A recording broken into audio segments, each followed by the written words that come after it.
Hello, this is Keith Carlson. I work at ONC in the Certification and Testing Division, and right now I'm going to be giving a overview of how to run through the G10 standardized API test kit in the Inferno framework. I'll jump into doing that here in a moment, but first I'm going to give some context and just, hope that this video can be helpful for folks as kind of a walkthrough of how to interact with the Inferno user interface and what the user experience is like, and just go through an example of using Inferno to test a server that is fully compliant to the G10 standardized API for patient and population services certification criterion within the ONC Certification Program. So kind of a lot to take in there, but just to give a little bit of context to start, we have, on healthit.gov, I just like to navigate this way just to show how to get here. We have a certification of health IT topics page. And, within the ONC certification program, we define certification criteria. And our most recent kind of big round of regulation and criteria updates and kind of introduction of new criteria was in the 2015 edition Cures update. And, there are a number of criteria that were new in this 2015 edition Cures update, but one of the big ones was the 170315 G10 standardized API for patient and population services. We can see a row for that in this table, and there's also a link to the G10 CCG, which means Certification Companion Guide. We have these Certification Companion Guides for all of our certification criteria, but we're going to be specifically looking at G10 right now. And, here it is, right? Again, G10 is our standardized API for patient and population services certification criterion. If you drop down this box here, you will see the regulation text that we finalized in the ONC Cures Act final rule. And it basically just lays out expected technical outcomes and conditions that must be met by health IT technology that is seeking to certify to our requirements and meet our requirements. The expected technical outcomes and conditions for a standardized API for patient population services are outlined here in this regulation text. There's a lot going on here, and there are a number of different standards, FHIR-based, mostly FHIR-based standards that we reference here. This is a FHIR-based standardized API. And so all of those kind of standards that are referenced throughout this regulation text are listed here, and there are a lot of standards to test, and there are kind of some interesting scenarios for even testing these standards together, right? It's not even just about testing each one of these standards on their own, but there are kind of some other considerations for how these standards work together to form one coherent solution. But the nice thing about all of this is that we have the ONC provides or supports the development of the Inferno framework, and specifically a G10 standardized API test kit within the Inferno framework. And this G10 standardized API test kit is an automated tool that can be used to test EHR servers for compliance to these G10 requirements. Inferno is used by ONC accredited certification bodies and authorized testing laboratories to perform the actual certification to G10. And we also make it available to the public so that it can be used, during development or used by anyone else at any point, for whatever use case they have. We know a lot of folks use the Inferno framework in this G10 standardized API test kit to kind of test their implementation as they are developing, and they can kind of go in to the official certification process confident that they will pass the Inferno tests and meet the requirements of G10. On this page too, I'll also just quickly point out that we have our test procedure linked, listed up here, and this just kind of lays out each individual step for what is expected of the system under test and what the test lab is expected to verify. And so it gets pretty technical through here, but just wanted to point this out, that this is here and this is what Inferno tests. Inferno, in every way possible, automates testing for all these requirements, has some sort of process for making sure that the system under test meets these requirements. And some of these can't be done in an automated way. We'll see some examples of that, but as much automation as possible is kind of included in Inferno to make the experience as easy as possible. But, with that, just a little bit of certainly whirlwind context, because there's a lot here. I want to just go ahead and jump into Inferno and start going through a live demo. So Inferno we provide a instance of Inferno publicly at inferno.healthit.gov. And this is what the landing page looks like. And there kind of are two main parts of Inferno. There's kind of ONC hosted tests and utilities, and then there's also the broader Inferno development framework. Would certainly encourage you to take a look at this if you're curious. Inferno is Inferno can be extended and used by others for their own testing use cases. So we kind of explain how you can write your own tests that can be run in Inferno and test your own implementation guides, or, kind of customize your own tests and customize and create your own tests. And more information is available on that here. But for ONC certification, within the ONC Health IT Certification Program, the main thing you'll be looking at or interested in is the G10 standardized API test kit. We also have a couple of other utilities here that are, most of these utilities are used in the G10 standardized API test kit, and we provide some kind of these utilities as, standalone services, but everything is kind of pulled together here in the G10 standardized API test kit. I will mention really quick, don't forget about this download button, because we provide, Inferno is open source. The code is available on GitHub, and there are instructions here for locally installing Inferno on your own machine. This was kind of how we generally envisioned Inferno would be used. This online demonstration instance is meant to just kind of be an example, to give folks something to see really quick, but for actual testing, you may have a better experience downloading it locally and using it on your own machine. When you follow these instructions, you will essentially, it walks you through setting up a local host that you can navigate to in your browser, and it will bring up a page just like this. So your experience will be very similar, except you'll just be running off of a local host. Another benefit of downloading locally is if you have software that is, kind of behind your local firewall, if it's behind a firewall that can't be accessed from this public website, then, you would certainly want to download it and have a local instance behind your firewall that can access your system under test and exercise it accordingly to run through these tests. So without further ado, we can go ahead and click into the G10 standardized API test kit. And Inferno is going to launch a test session for us. Every time you launch a test session, you can look at your test session ID up here in the URL. And the nice thing is that you can kind of save this URL. I can open this up again and it'll bring up my same test session. We haven't run any tests yet, so there's not much to see, but just want to call that out that, Inferno kind of creates these unique test sessions, and you can save these IDs and come and go as you please. I will actually include a link with this video to this test session once we're done, so you can kind of go see this exact test session I'm about to run through. And so this is what the Inferno user interface looks like. We're just given kind of this landing screen that just starts to lay out the different testing scenarios. There are 6 of them, and the kind of tests within these scenarios, right? So you can kind of just click around as you please, for like the limited access app group.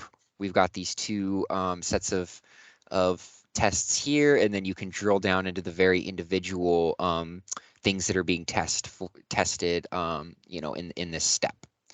And you can keep going down further. Some of them have, you know, a description of what it does, and we'll see as we run the test that more of these options here, more information will be populated in these sections here. So yeah, but let's, you know, we're just seeing kind of the tests defined here, but let's actually start to run this against a server, right? That's what we're going to do next, is actually point Inferno to a server and start exercising that server and see what it looks like when Inferno is performing tests and providing results to the user. So when you are ready to get started, you want to start with this Run Tests button up here. You can click this and it will bring up this pop-up with kind of instructions for what you need to do. It's saying you need to register Inferno, you know, for the Standalone Patient App section, you need to register Inferno as a standalone application. And then there's all these inputs that you need to provide. You know, you need to provide a FHIR endpoint, you know, as the endpoint that Inferno is going to be exercising, and then the credentials needed for Inferno to authenticate with that endpoint, and just other options throughout here. One thing I'll just go ahead and mention here really quick too, is a cool user interface feature is these buttons down here for JSON and YAML, where you can, you know, kind of copy these. Like if I go ahead and type in my FHIR endpoint, or, you know, fill all of this out, every time I run Inferno, if I start a new test session, you know, I may not want to have to fill out all of these fields again. And so you can just kind of copy this JSON, save it, paste it back in, and it'll fill in this stuff for you. And so, you know, we can see FHIR endpoint test, it saves what's persisted here just in a different format that makes it easy to save as one kind of artifact. But actually what we're going to do here, we don't have to go through the tedious process of filling all of this out right now, because if you look up here on the top left, we have this nice preset drop down, and there is a built-in preset for the Inferno reference server. So I'm going to go ahead and click that.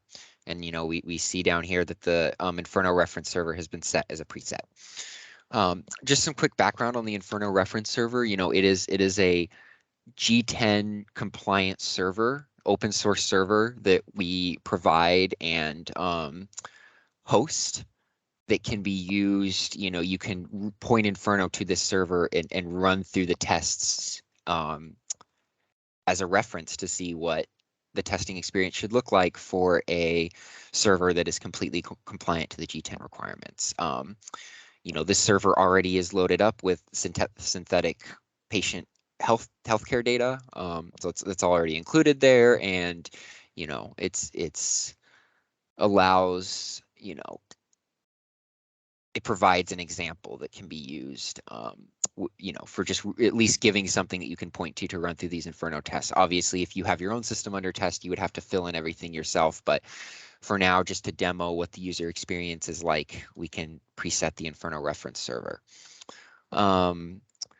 So with that, now if we go ahead and go to run tests, we can see that it automatically populated information. You know, we've set up the Inferno reference server. It's already Inferno's already registered with the Inferno reference server, and all of the information needed to get started is automatically populated when you apply that preset. So let's go ahead and start running some tests. So this first group, I'm going to run these one group at a time, or I think one scenario at a time is what these are called. So I'm going to run these one scenario at a time, starting with the Standalone Patient App full access scenario. You can see a description of what this scenario is right here. And it's nice that, you know, we have links to the relevant FHIR implementation guides that are being tested here. So for example, we are right now, this is going to perform a patient standalone launch as specified in the Smart on FHIR app launch guide. So, you know, you can go and look through the Smart App Launch framework to find out more information on kind of what's going on here if you're not familiar with this kind of workflow and this you know, OAuth profile, OAuth FHIR profile. But, you know, it provides some nice diagrams for showing, for example, this is the standalone launch sequence that we are about to test. And you've got some nice sequence diagrams for, you know, what's how this flow is defined and what's expected to happen. And in this scenario, right, Inferno is the app and the EHR authorization server is the Inferno reference server. Right, so Inferno acts as a client application and it's going to make requests to the EHR authorization server and validate that the EHR authorization server responds correctly and with properly structured data. So let's go ahead and get into it. If we go ahead and click run tests, like I said, with the reference server, everything's pre-populated, so we don't have to change anything here because we are using the reference server. And I'm just going to go ahead and click submit. And so in this standalone patient app full access test, we are required to, this OAuth flow has us go, has the app direct us to the authorization server to, get user authorization. And then once kind of the user authorizes this app, we're redirected back to Inferno. This is just, again, all laid out here in these sequence diagrams. The app requests authorization by redirecting to the EHR authorization server. And so Inferno puts together a nice link for you that you can click to do this redirection. And then there's end user authentication and authorization to authorize the app. So let's see what this looks like. We can click this link and the Inferno demo file server, also known as the Inferno reference server, just includes a very bare bones patient login screen, right? In real life, this screen would be a login screen asking a patient or user to input their username and password to continue. But the Inferno reference server is open and it just skips the username and password step and just gives you a couple patients that you can select as an example to pretend to log in as one of these patients, again, because we're just kind of simulating this. So I'm going to select this patient here. I'm going to pretend to be this patient, and you can imagine that I would be providing my credentials. Instead of clicking select, this patient would be, providing their username and password to log in, but we're just going to click select. And then the user is presented with a list of scopes.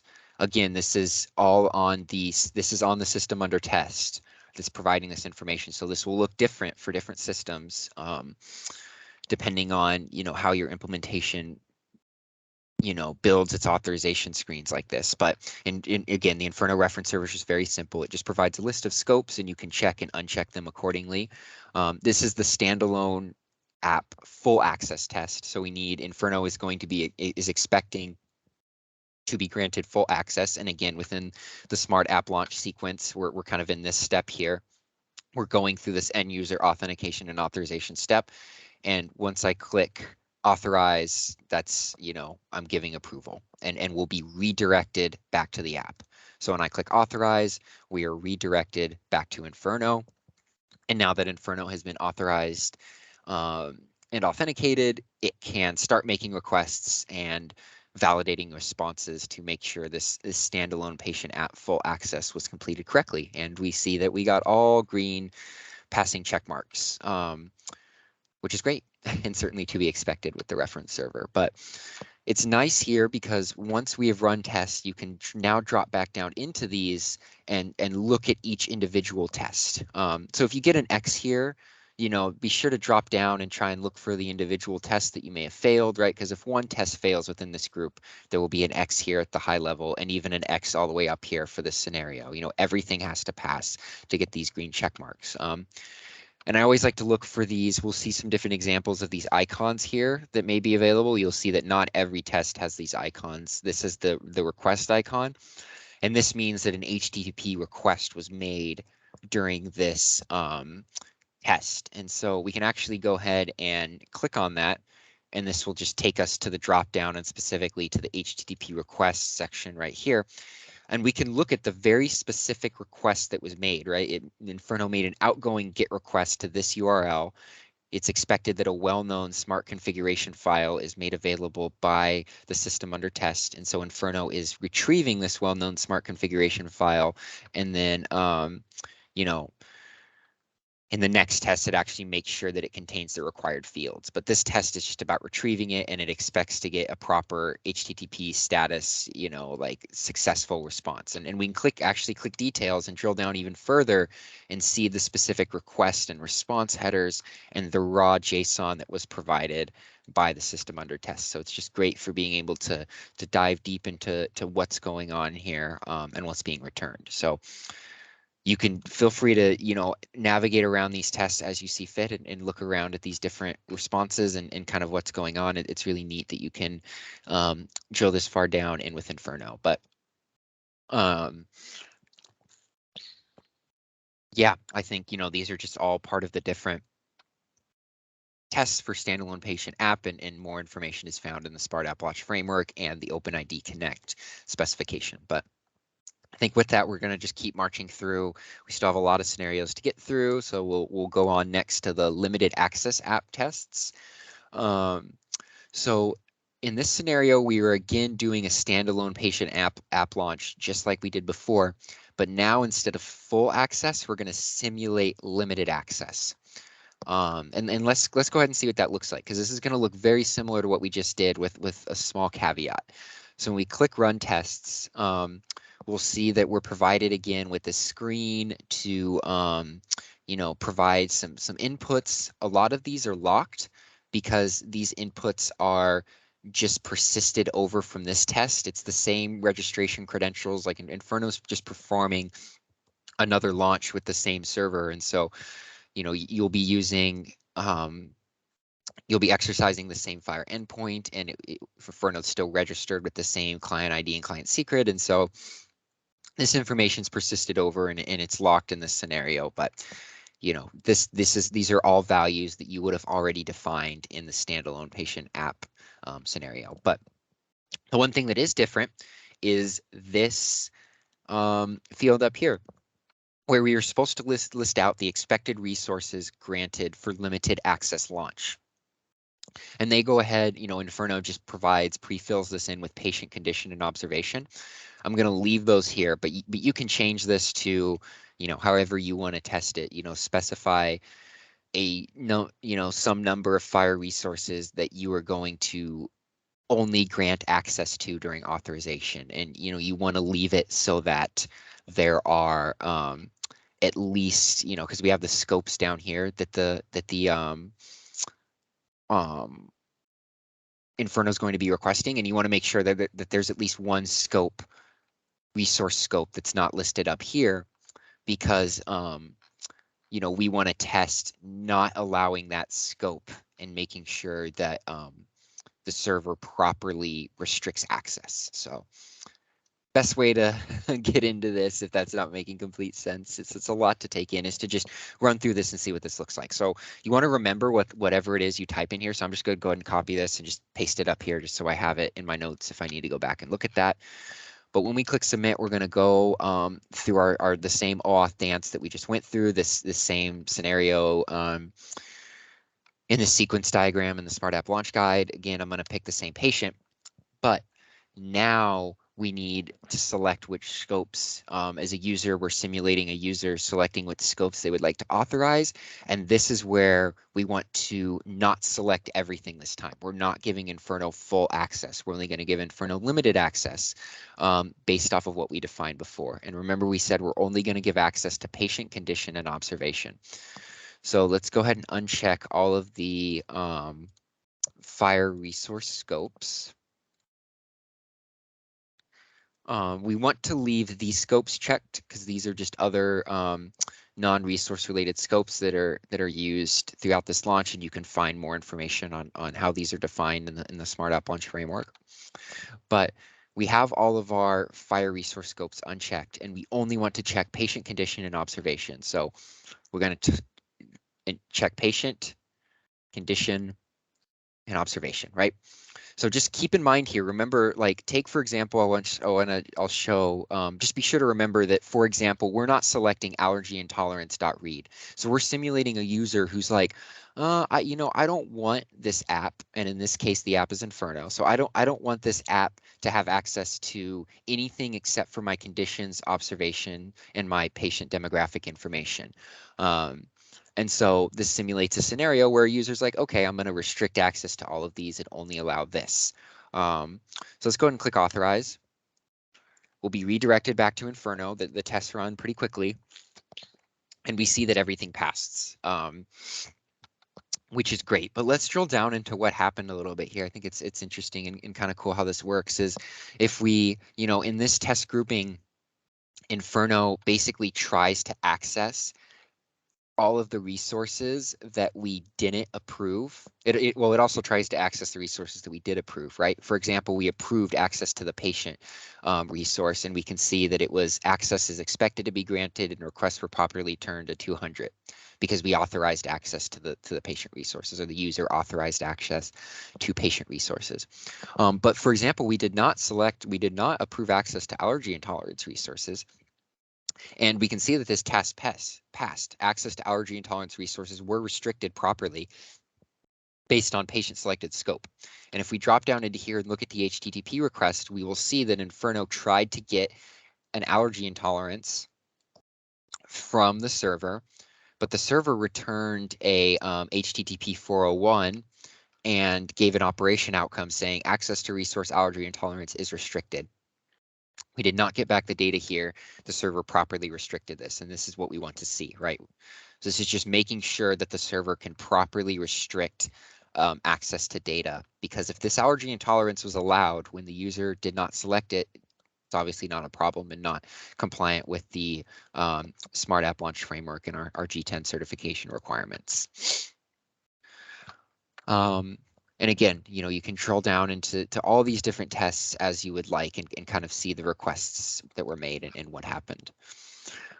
So now we're going to move on to a little bit of a different flow, the EHR Practitioner App launch. And this launch is very similar to the standalone patient app launch. It's a different use case. It's targeting the use case of a provider launching an app from their EHR instead of like a patient or user launching an app outside of an EHR. But the OAuth flow is very similar. There's only just kind of one step beforehand that's different. And once again, this is all laid out in the Smart App Launch Implementation Guide.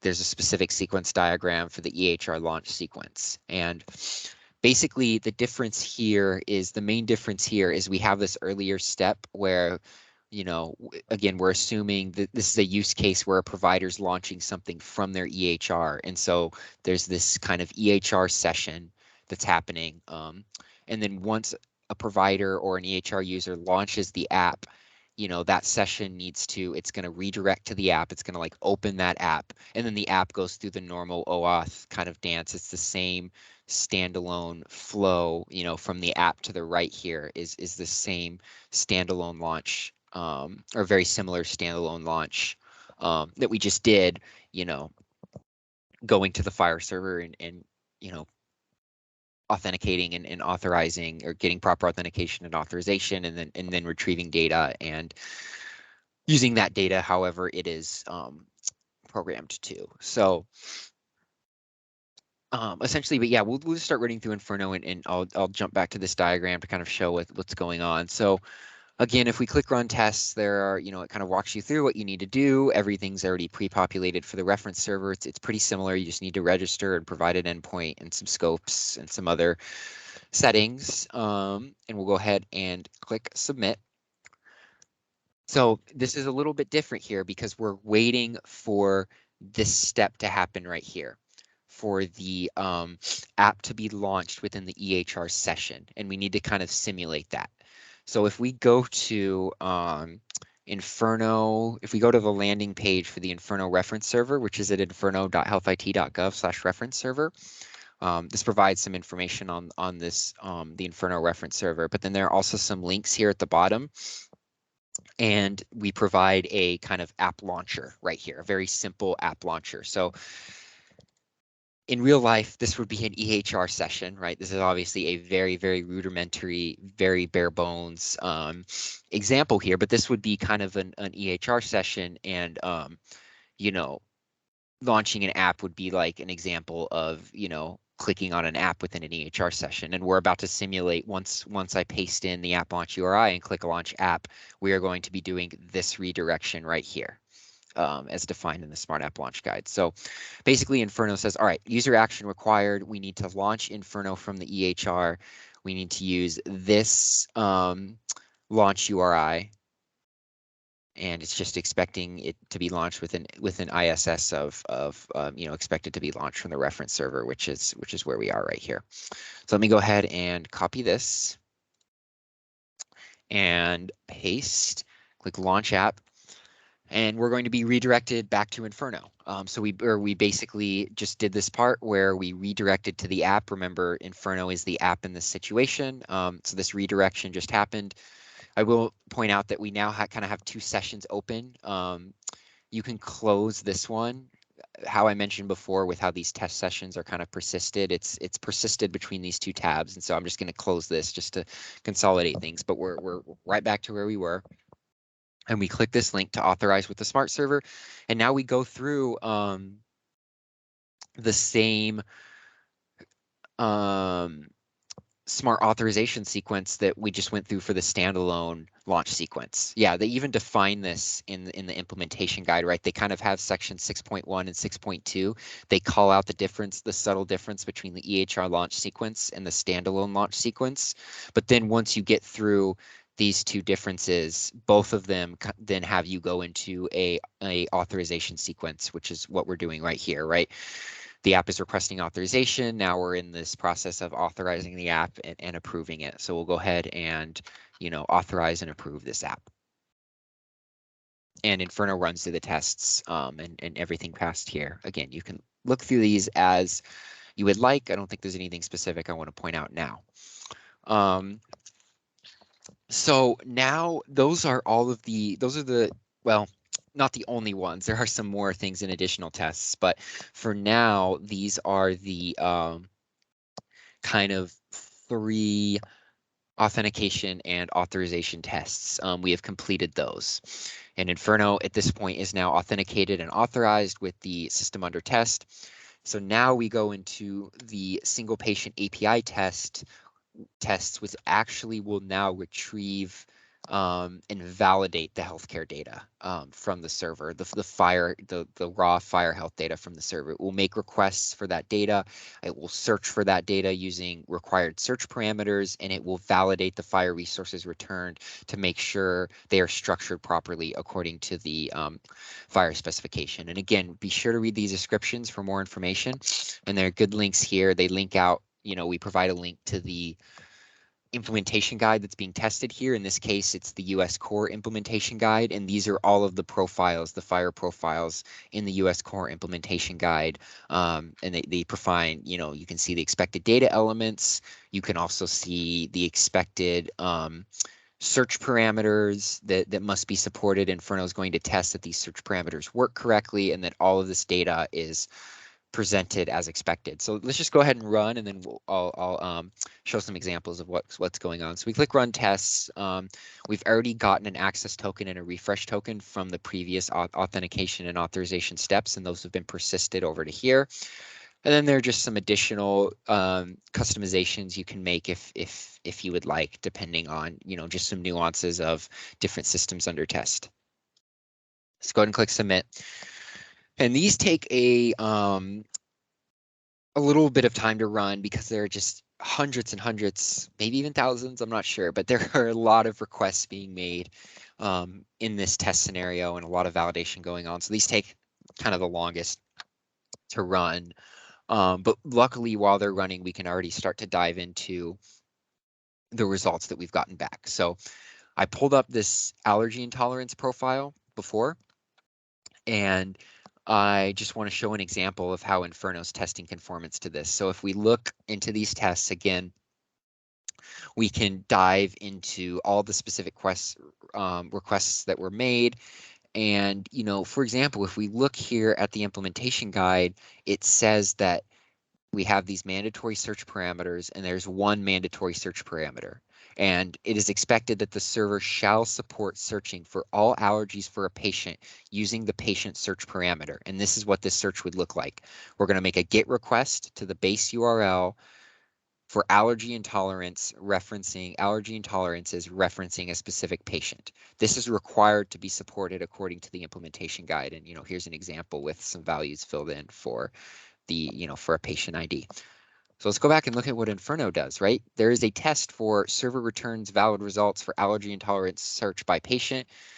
If we drop this down and look at the HTTP request, we see that one of the requests Inferno makes, this is the base URL. So this is the same base URL right here, right? The base URL of our reference server. Then we're going to search for allergy intolerances, searching for allergy intolerance, referencing a specific patient. In this case, we know in Inferno, the Inferno system has a patient with ID 85. And so patient with the reference filled in, right? Inferno performs this search against the server, and we can see some details of what that looked like, and we can see the bundle that was returned. This is a very bare bones example. It doesn't contain that much data, but this is technically valid fire. And this test passed. And so it's just really cool to see that. And let me show, because it is kind of annoying that this example is so bare bones. Let's look, I think if we look at the patient tests, let's go ahead. Yeah, server returns valid results for patient search by ID. Here we go. Here's a bundle with an actual more filled out patient resource, right? Like we see an entry in the bundle. There's a resource of type patient, and it has, different information, patient demographic information. According to the FHIR specification, patient demographic information is defined in the patient resource. There's an address here. There is a medical record number, social security number. Remember, this is all synthetic data. So not real, obviously not real health data I'm showing off here. There is no real health data loaded into the reference server. And, this is this Dustin Ritchie patient. We've already seen an example of this from the previous authorization screens. And so it's just cool to be able to see kind of this raw JSON data. And again, if we were to go back to the US Core implementation guide, which is linked to up here, if this is the relevant profiles that are being tested, if we look at the patient profile, we see that US Core requires there's a mandatory search parameter, and the server is required to support fetching a patient using the ID search parameter. That's what this test did right here. Server returns valid results for patient search by ID. It's testing that this works. And it does that for all of these other resources. For most all of these profiles here, there's a test. And it's just all automated, so it's nice. You can just point Inferno at your server and get some results and see if it's compliant to the G10 standardized API requirements. So next scenario, we'll go into the multi-patient API tests. We in G10, we also require support for a standardized multi-patient FHIR-based API, according to the FHIR Bulk Data Access Implementation Guide, which is again linked up here. And you can look through the implementation guide for more information on what is being tested. In this export section, it kind of goes through the flow of how all this works and what different, what the responses should look like and what the different fields are in these responses and all of that. It's just nice to see that it's all grounded in these implementation guides, and Inferno kind of automates the requirements in these implementation guides, or at least automates testing the requirements in these implementation guides. So this one, I'm just going to kind of click run. Again, everything's pre-filled for the reference server. There's a bit of a different, authentication authorization flow. Registering a bulk data client is different than a standalone or EHR practitioner client. I'll mention that it's based off of the backend services authorization guide, which is linked here. This is the authorization profile for the bulk or for the multi-patient API. It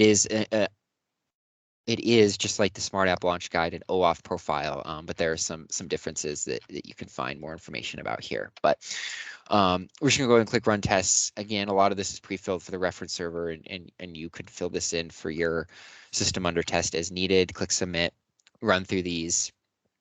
Isn't too much to see here. There's nothing specific. I don't think I want to show off. You can go through and look through these as you would like. So those are the 5 kind of big well, the first 5 scenarios in Inferno testing scenarios, and we have last but not least this kind of collection of additional tests, which is purposely vague because it includes a lot of different testing scenarios within it. These are just some other requirements that weren't tested above that are kind of collected here to round things out. So let's just kind of talk through this one by one. This 6.1 here is a public client standalone launch. So we already did a standalone launch up here, but this was a confidential client standalone launch. In the G10 certification requirements, we also require support for servers support public clients. And so this is a test or a test scenario where Inferno is going to act as a public client and make sure that it can still get access to still have proper API access to the server. And so if we go ahead and run tests, again, a lot of this is pre-filled from the reference server, and we see that the public launch client secret here is locked because by definition public clients cannot protect a client secret and therefore do not have client secrets. There's just a client ID in this scenario, and we basically submit and go through the OAuth dance that we've already seen multiple times. This is a full access test, so authorize everything, and this passes as expected. I just noticed this just caught my eye, so I'll just show this off really quick. There are some different, I've already shown this kind of requests icon, but you can also look out for this informational one. Inferno provides some information messages. I think there are times we can also see warnings in certain scenarios, but nice to see that in some cases you can go look for some messages and get some more information about what happened. Next, we have a grouping of tests to test token revocation. Token revocation is a functional requirement in G10, but it is not standardized. So Inferno can't test token revocation in like a standardized, consistent way. They had to bring it has to be included in this additional test section. And it's a bit of a manual test because basically Inferno provides you with the tokens that it is already retrieved from the server. These are tokens that it has gotten in previous launches that we've gone through. And it's asking, prior to executing the test, it is expected that these tokens need to be revoked in some way, right? That some way is not standardized. And so, you just need to select yes, that you've revoked your tokens. You can take notes if you'd like. I'm going to go ahead and show how we can revoke tokens on the reference server, but again, other servers might have a different process for revoking tokens. It's just this needs to be supported in some way. So I'm going to go ahead and go back to the Inferno reference server page. And again, at the bottom, just like we had this app launch link, we have a revoke token link.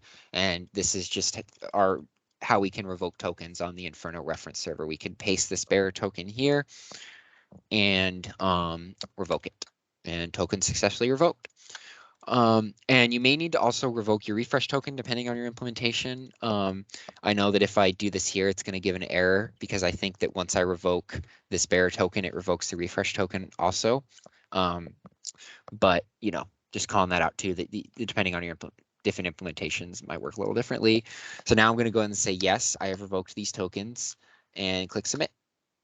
And this is nice because now, we passed, and basically what Inferno did, again, is kind of another negative test, right? Like Inferno went out and said, okay, I'm going to go try and get a patient resource with a revoked token, and we expected a HTTP 401 with an operation outcome. And, there's a nice diagnostic messages provided by the reference server saying that this bearer token is invalid or not, is invalid and can't be used here. So, which is what we would expect because it was just revoked. Then we just have another test for testing an invalid odd parameter. This is just a small, not necessarily small, I guess, but just important different, kind of negative test to make sure that an invalid an invalid audience parameter if an invalid audience parameter is supplied, like everything fails correctly. And so we can just kind of, I'll run through these again. A lot of these, we're just doing these different launches, just doing a bunch of different smart app launches. So again, a lot of these inputs are similar to what we've seen. And this one is a little bit manual, but it's nice how Inferno just kind of collects everything together and tells you what to do to proceed. We're going to perform an invalid launch. And we see that, we correctly got an error message here, and we can attest that this launch failed. Basically, we saw that error message, so we can attest that happened. This is a little bit of a manual process, but it's just nice how Inferno kind of walks you through it, and you can read for more information on what just happened. Can all be read in these links and, in this background description. And then we have next this invalid access token request scenario. We're going to do another app launch and just kind of test. This time, instead of the app, I believe what's happening here, instead of the app providing a revoked access token like we did before, the app's just going to provide an incorrect access token and verify that, things fail correctly when an invalid token is provided. So we'll do another launch, lots of these launches, and authorize. And, it's things failed correctly, right? Like, for example, here, Inferno provided an authorization code of equals sample code dot this, like this is a incorrect code for this scenario. That is not the correct authorization code in this specific scenario. And so the request failed kind of as you would expect it, and we got an invalid code message back. And then last but not least, we have a number of visual inspection tests, right? There are a number of parts of the G10 test procedure that can't be automated, test in an automated way. One example here is application registration, right? Like, we do not currently adopt a standard or specify a standardized process for application registration in G10. And so it's a functional requirement. And the system under test just needs to attest that it supports application registration for single patients, multiple patients. It's just nice here how Inferno kind of provides a questionnaire of true or false, yes or no, do you support this, right? Like, this needs to be supported for G10. Here are all the other things you need to support that we couldn't test, and it just kind of gives you this nice form where you can select yes or no and take notes as applicable. We have to click yes for all of these to pass. So I'm just going to show what it looks like if it passes. And submit. And they just run and pass. So yeah, there we go. We've run through Inferno, all the Inferno tests, and we can click report here and get a final report out. And this can be printed too. It just kind of gives a summary of everything that just happened. So yeah, I think this is about wrapping this up. I hope this was useful to folks. The only other thing I'll show really quick, I guess, just to show it, is, I can start a new test session here. And let me just preset the reference server. Let me just show an example of let me do something wrong and show what an X looks like really quick if a test failed, because we only saw pretty passing tests here, which we love to see, but that might not always be the case. You might get some failing tests before you get everything nice and green. So just to show what that looks like, I'm going to do a standalone patient full access launch. Remember, in this case, full access is expected, but I'm going to deselect some of these, not give full access. And we see that we get some failures here. Specifically, there are some scopes expected to be granted that were not. And it's just nice how Inferno provides kind of a message for what happened, and tries to provide as much information as it can to help with debugging. So this is an example of and you can see how one X within this whole entire part is an X for the scenario, right? You have to pass all the tests to pass the scenario. So but that is all for now. Hope this is helpful, and Yeah, happy testing.